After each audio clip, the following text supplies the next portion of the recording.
ദൈവത്തിൻ്റെ കൃപയാൽ 25 വർഷം പൂർത്തിയാക്കുന്ന ഗ്രഹാം സയൻസിൻ്റെ കുഷ്ഠരോഗ കോളനിയിൽ കടന്നു വരുവാനും ഇവിടെ അല്പസമയം സ്പെൻഡ് ചെയ്യുവാനും ചാരിറ്റിക്ക് വേണ്ടി അല്പം ധനം അവരെ ഏൽപ്പിക്കുവാനും കഴിഞ്ഞതിൽ വളരെ ചാരിതാർത്ഥ്യമുണ്ട്. ഞങ്ങളുടെ കൂടെ കടന്നു വന്നത് കർത്താവിൻ്റെ ദാസൻ പാസ്റ്റർ സജി ഫിലിപ്പോസ്. ഇത് ആൻറ്റിയാണ്. ഇതും വെറും മാത്രമേ ഉള്ളൂ. ഇത് കർത്താവിൻ്റെ ദാസൻ, കർത്താവിൻ്റെ മകൻ സ്റ്റെഫി, ജിജി. ഞങ്ങളിനിയും ഗ്രഹാം സയൻസിൻ്റെ ഗ്രേവ് യാർഡിലേക്ക് കടന്നു പോവുകയാണ്. ഏതായാലും ഇവിടെ കടന്നു വന്നത് വളരെ സന്തോഷകരമായി ഞങ്ങൾക്ക് തോന്നുകയാണ്.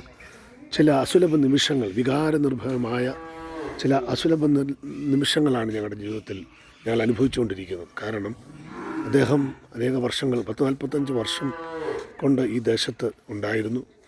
ഇവിടെ ഉണ്ടായിരുന്ന മിഷാൽ സാഹിബ് മദാമ്മ അസുഖം വന്ന് മരിച്ചതിനാൽ അതിന് പകരമായിട്ടാണ് ഗ്രഹാം സയൻസ് ഇവിടേക്ക് കടന്നു വരുന്നത്. അദ്ദേഹം അനേക നാളുകൾ ബാച്ചിലറായിരുന്നു. പിന്നീടാണ് ഗ്ലാഡിസ് ആൻറ്റി വിവാഹം കഴിക്കുന്നത്. അപ്പോൾ 1999 ജനുവരി 23 ഞാൻ ഇവിടെ വരുമ്പോൾ ബ്രൈൽ സർവീസ് കഴിഞ്ഞിരുന്നു. ഞാനും പാസ്റ്റർ ബാബു പി ജോൺ ഞങ്ങൾ ഒരുമിച്ചാണ് ഇവിടെ കടന്നു വരുന്നത്. ആൻറ്റി ഞങ്ങൾ ഇൻ്റർവ്യൂ ചെയ്യുമ്പോൾ ഫ്രണ്ട് ലൈൻ, അതുപോലെ തന്നെ പല ഇന്ത്യ ടുഡേ വീക്ക്, ഇത്രയുള്ള വലിയ വലിയ വീക്കിനൊക്കെ ഇൻ്റർവ്യൂ ചെയ്യുന്ന ആൻറ്റി ഞങ്ങളെ കണ്ടപ്പോൾ ആൻറ്റി പൊട്ടിക്കരയുവാനായിട്ടിടയായിത്തീർന്നു. പേർ വിളിക്കുന്ന നേരം കാണുമെൻ പേരും എന്നുള്ള പാട്ട് പാടിയതും ആൻറ്റി ഞങ്ങളുടെ മുമ്പിൽ ധാരധാരയായി കരയാനിടയായിത്തീർന്നു. ആ കാര്യം ഓർക്കുമ്പോൾ എനിക്കിന്നും എൻ്റെ കണ്ണിക്കൂടെ ജലധാരകൾ, കണ്ണുനീർ ധാരകൾ ധാരധാരയായി വീഴും. ഇവിടുത്തെ മയൂർ ബെഞ്ചിലെ കുഷ്ഠരോഗികളെ അടിച്ച്, ഈ കാട്ടിനകത്ത് ഇതെല്ലാം മുഴുവൻ കാടായിരുന്നു, കാട് പിടിച്ച സ്ഥലമായിരുന്നു. അവരെ അടിച്ച് ഇതിനകത്ത് ഇവിടുത്തെ ജാതികളായ ആൾക്കാർ ഓടിക്കുമ്പോൾ അവർക്ക് ഒരു അഭയസ്ഥാനമില്ല. മഴകളെല്ലാം നനഞ്ഞ് ഇതിനകത്ത് അവർ കഷ്ടപ്പെടുമ്പോൾ ഓസ്ട്രേലിയൻ മിഷണറി ആയ മാതാമ്മ കടന്നു വന്ന് ഇവരെ ശുശ്രൂഷിക്കുകയും ഇവരെ സഹായിക്കുകയും ചെയ്തിരുന്നു.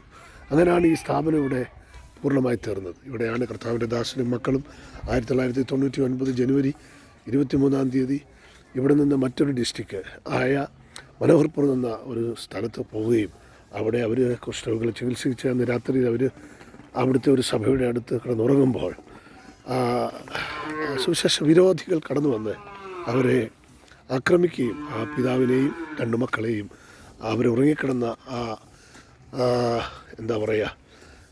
ജീപ്പിന് തീ കൊളുക്കുകയും അതിനകത്ത് 2-3 കരിച്ചാരങ്ങളായി മാറുവാനിടയായി തീർന്നു. കർത്താവിന് വേണ്ടി ആൻറ്റിയെ ഞാൻ ഇൻ്റർവ്യൂ ചെയ്തപ്പോൾ ഞങ്ങളുടെ മുമ്പിൽ കരഞ്ഞ ധാരധാരയായി കണ്ണുനീര് വീണ ഗ്ലാഡിസ് ആൻറ്റിയുടെ കണ്ണുനീര് ആൻറ്റിയുടെ സാരിയിലല്ല വീണത്, അത് ഞങ്ങളുടെ ഹൃദയത്തിലാണ് വീണത്. അതോടുകൂടെ ഞാൻ തീരുമാനമെടുത്തു, ഇനിയും കേരളത്തിലേക്ക് പോവുകയില്ല. കർത്താവിൻ്റെ വേല ഒറീസയിൽ തന്നെ ചെയ്യും, കർത്താവിന് വേണ്ടി ജീവിക്കും, അനേകരെ കർത്താവിന് വേണ്ടി നേടും. അങ്ങനെ ഞാൻ കുഷ്ഠരോഗ കോളനിയിൽ പ്രവർത്തനം ആരംഭിക്കുന്നു. അവിടുത്തെ കുഞ്ഞുങ്ങളെ കൊണ്ടുവന്ന് ഇംഗ്ലീഷ് മീഡിയത്തിൽ പഠിപ്പിക്കുന്നു. അതുപോലെ അവർക്ക് വേണ്ട സഹായങ്ങൾ ചെയ്തു കൊടുക്കുന്നു. വളരെ സന്തോഷമുണ്ട്, വളരെ ചാരിതാർത്ഥ്യമുണ്ട്. 25ാമത്തെ വർഷത്തെ സിൽവർ ജൂബിലി ആഘോഷിക്കുമ്പോൾ ഈ സ്ഥലത്ത് കടന്നു വരുവാൻ കഴിഞ്ഞതിൽ, കർത്താവിൻ്റെ ദാസൻ സജി ഫിലിപ്പോസുമായി കടന്നു വരാൻ കഴിഞ്ഞതിൽ എനിക്ക് വളരെ സന്തോഷമുണ്ട്. പിന്നെ ഞങ്ങളിപ്പോൾ ഗ്രേവ് യാർഡിലേക്ക് കടന്നു പോകണം അദ്ദേഹത്തിൻ്റെ. അവിടെ വെച്ച് കർത്താവിൻ്റെ ദാസൻ സജി ഫിലിപ്പോസ് നിങ്ങളോട് സംസാരിക്കുന്നതായിരിക്കും. Thank you so much.